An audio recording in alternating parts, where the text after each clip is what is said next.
A paz a todos, quero deixar um abraço aqui para todos.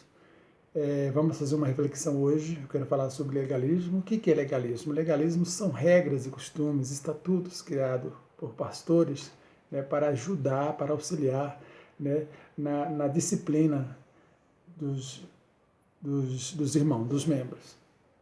Então, essas regras, eu não tenho nada contra essas regras.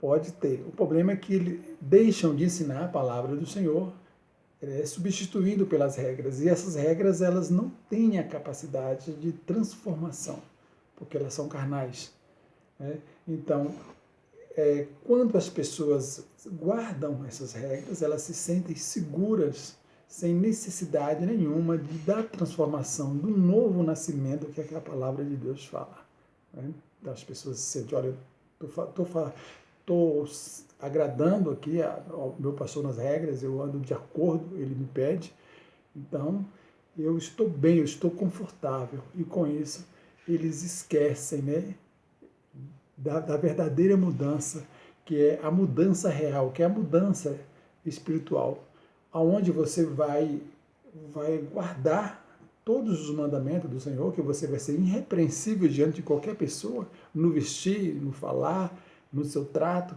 mas sem a necessidade das regras. Porque essas regras também, elas se limitam às vestes, né? Se limita a vestes e quase mais nada. E a palavra do Senhor, ela fala, o apóstolo Paulo fala, que diz que eles edificaram, né, o alicerce, levantou o alicerce. E a igreja do Senhor vai edificar sobre o alicerce deles, ou seja, sobre a palavra dele, sobre a palavra dos apóstolos, que nós vamos edificar a igreja do Senhor.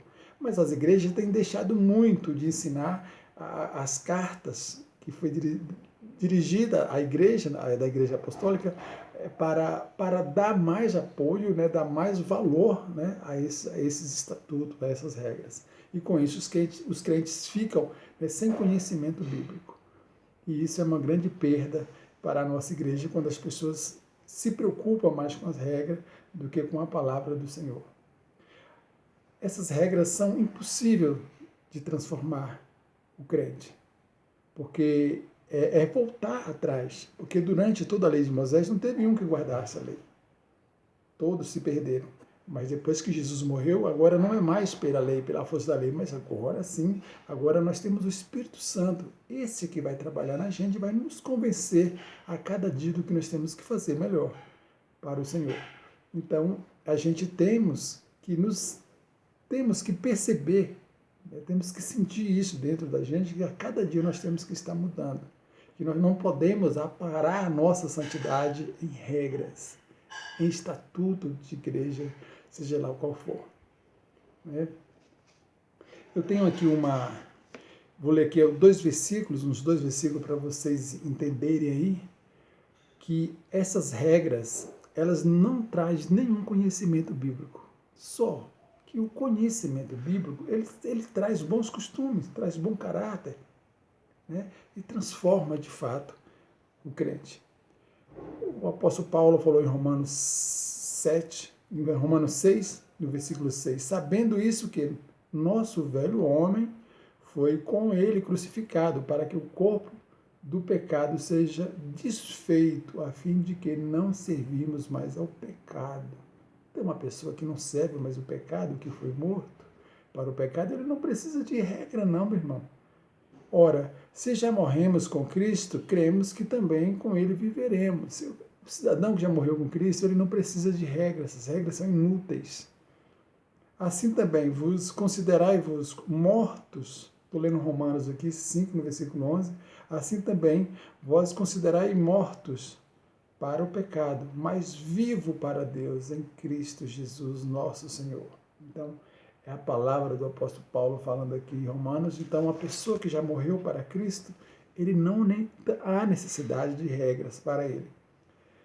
Em Coríntios, 2 Coríntios, no 5, no 17, fala: assim que se alguém está em Cristo, nova criatura é. Coisas velhas se passaram e eis que tudo se fez novo. Então nós, o crente, ele tem que procurar ser uma nova criatura. é morrer para o pecado.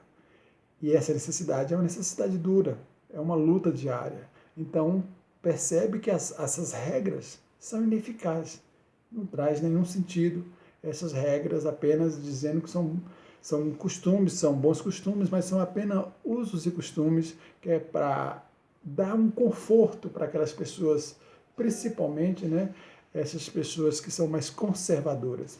Eu quero ler um artigo aqui de um pastor da Assembleia de Deus. Ele foi um dos fundadores, chegou um pouquinho depois dos primeiros fundadores, mas ele veio também lá da Suécia. O nome dele é Nystrom, Samuel Nystrom. Ele, em 1939, ele faz um artigo para um jornal e ele já está falando sobre esse legalismo. Que 1911 foi fundada a Assembleia de Deus, em 1939, ou seja, 28 anos depois, ele já estava queixando que as pessoas estavam deixando a graça para fixar a igreja nas regras. Eu vou ler o artigo para vocês entenderem, para não ficar só na minha palavra. Então vamos ler a palavra aqui do Samuel Nystrom.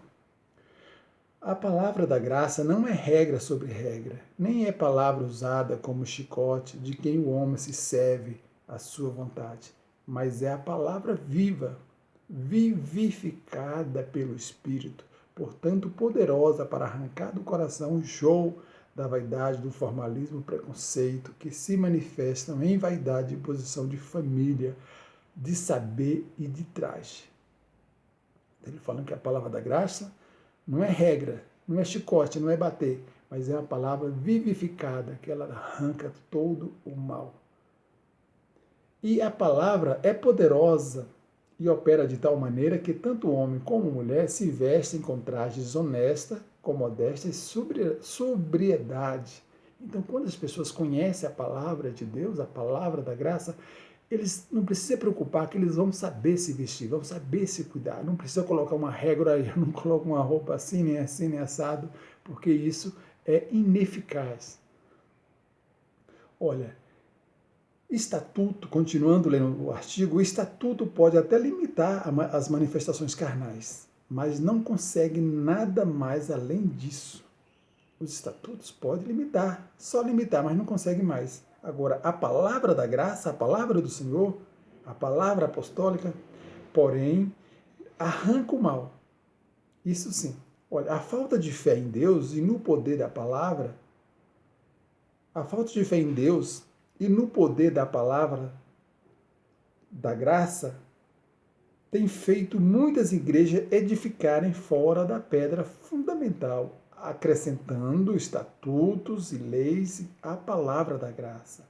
O resultado logo manifesta, a palavra da graça desaparece e os estatutos tomam o lugar e o ministério fica a cargo de sustentar e manter o trabalho, que é só o poder de Jesus Cristo. Então, a falta de fé em Deus e a falta de fé em Deus e no poder da sua palavra, eles criam regras, estatuto para auxiliar. Eles não acreditam, os líderes desde 1939 não acreditaram que a palavra de Deus, ou melhor, antes de 1939, não acreditaram que a palavra de Deus e que Deus era capaz de mudar as pessoas. Então criaram regras. Essas regras, logo quando cria as regras, logo a graça desaparece e fica então o instituto, o ministério, ou seja, a igreja encarregado, né, a igreja local encarregado de levar, né, o trabalho, de sustentar o trabalho que é somente sustentado por Cristo. Por quê? Porque essas regras elas não são bíblicas, são regras paralelas. Eu quero tratar de algumas delas aqui, eu quero fazer uma sequência de vídeo que são coisas que a igreja diz, trata como santidade, né, santificação, mas a Bíblia não condena. Espero que vocês gostou desse vídeo. Aguarda que eu vou fazer outros vídeos para que a gente tenha mais consciência do que é a palavra do Senhor, do que é errado e do que não é errado. Aceito sugestão, crítica, estou aberto a qualquer coisa que vocês quiserem fazer, tá bem? Um abraço a todos.